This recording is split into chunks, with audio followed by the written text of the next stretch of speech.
কলকাতা টিভিতে স্বাগত। আজকে এমন একটা খবর নিয়ে আসব যেটা অনেকের কাছে শিক্ষা হয়ে থাকবে। অভিষেক পোরেল আপনারা জানেন বাংলার হয়ে পারফর্ম করেন, দিল্লি ক্যাপিটালসের হয়ে খেলেন, কিন্তু অভিষেক পোরেলের বিরুদ্ধে এবার সাংঘাতিক অভিযোগ, মানে অভিযোগটা এর আগে থেকেই এসছিল, এবার আরো জোরালো হলো এবং তার পরিণতি হিসেবে তাকে গ্রেফতার করলো পুলিশ। অভিষেক পোরেলের বিরুদ্ধে যে অভিযোগ সেই বিষয়ে আলোচনা করব। আমার সঙ্গে রয়েছে এই মুহূর্তে পূজালি, তার বিরুদ্ধে যে অভিযোগ সেই বিষয়টা সম্পর্কে তোমার থেকে জানতে চাইবো। হ্যাঁ জয়দা, যেটা জানা যাচ্ছে 23শে জুন একটা অভিষেক পোরেলের বিরুদ্ধে একটা অভিযোগ দায়ের করা হয়েছে মগরা থানাতে, হুগলির মগরা থানাতে। জানা যাচ্ছে বিয়ের প্রতিশ্রুতি দিয়ে তাকে ধর্ষণ করা হয়েছিল এক নারীকে। তার পরবর্তীকালে অনেকদিন ধরেই অভিযোগ দায়ের হয়েছে, কিন্তু আজকে ভোরবেলায় অভিষেক পোরেলকে গ্রেপ্তার করে মগরা থানার পুলিশ। একদমই তাই, এবং যাকে যে অভিযোগ করেছেন, মানে যিনি অভিযোগ করেছেন তিনি একজন ডাক্তারি পড়ুয়া। তা তিনি প্রায় 3.5 বছর, আমি যদি ভুল না হই, অভিষেক পোরেলের সঙ্গে সম্পর্ক, এবং বিদেশেও গিয়েছেন দুজনে একসঙ্গে। যেটা পূজালি অলরেডি বললো যে বিয়ের প্রতিশ্রুতি দিয়ে সহবাস এবং ধর্ষণ। আমি কিছুক্ষণ আগে অভিষেক পোরেলের স্ট্যাটটা দেখছিলাম যে তিনি কত ম্যাচ খেলেছেন, কটা ম্যাচ খেলেছেন, কিরকম পারফরমেন্স। আমি দেখছিলাম 29টা ম্যাচ, 1324, এটা হচ্ছে তার রান সংখ্যা ফার্স্ট ক্লাস ক্রিকেটে। এবার বিষয় হচ্ছে যে প্রতিভা থাকে মানুষের, প্রতিভাটাকে কিভাবে চ্যানেলাইজ করতে হয় সেটাও একটা আর্ট।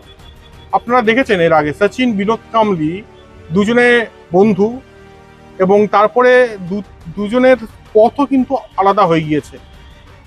অভিষেক পোরেল তিনিও কানে দুল পড়েন, দুটি কানেই দুল পড়েন, সেটা নিয়ে আমার কোনো প্রবলেম নেই। অভিষেক পোরেল দুল পড়তেই পারেন, তবে একজন ভালো মানুষ হওয়া সেটা সবার আগে প্রয়োজন।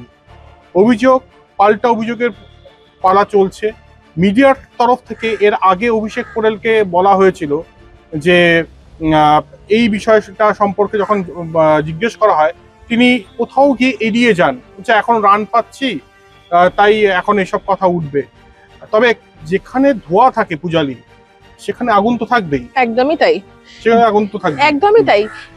একদিকে যেদিকে তুমি বলছো যে তিনি একজন ইন্ডিয়ান ক্রিকেট টিম ক্রিকেটার, তার পাশাপাশি তিনি দিল্লি ক্যাপিটালসের ক্রিকেটেও খেলছেন, কিন্তু এই যে অভিযোগ যে একটা ক্রিকেটার যে রিপ্রেজেন্ট করছে একটা কান্ট্রিকে, তার বিরুদ্ধে এই অভিযোগটা কোনো না কোনো জায়গায় কি আমার মনে হচ্ছে একটা নোংরার দিকে ইঙ্গিত দিচ্ছে।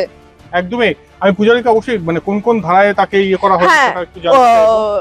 অভিষেক পোরেলের বিরুদ্ধে 69, 311, 318 নম্বর ধারায়, তথ্য প্রযুক্তির আইনের 66 এবং 72 নম্বর ধারায় মামলা রুজু করা হয়েছে ইতিমধ্যেই।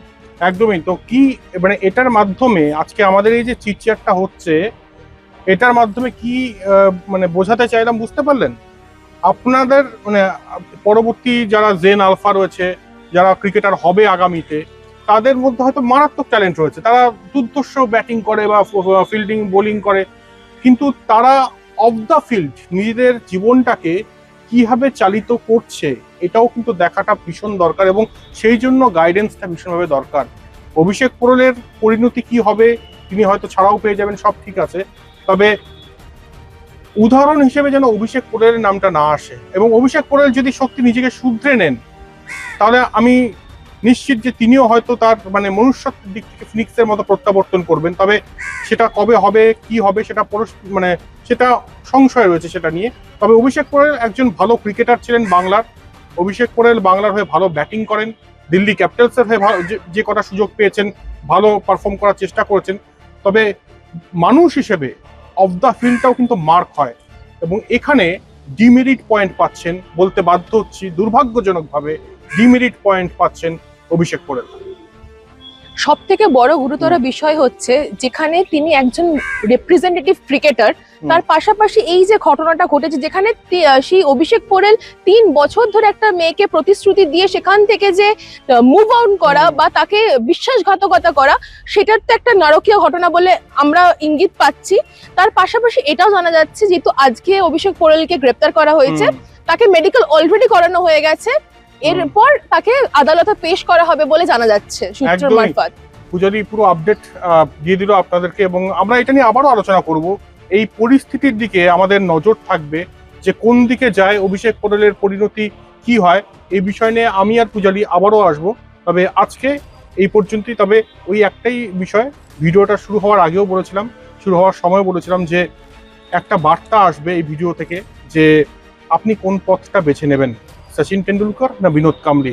ট্যালেন্টেড কিন্তু দুজনেই ছিলেন। তাই আশা করব যে আগামীতে এই ধরনের ঘটনা, ন্যক্কারজনক ঘটনা আর ঘটবে না। অভিষেক অভিষেক কি বলবে? অভিষেক অভিষেক অভিষেক অভিষেক কি বলবে? অভিষেক কি অভিযোগ হয়েছে?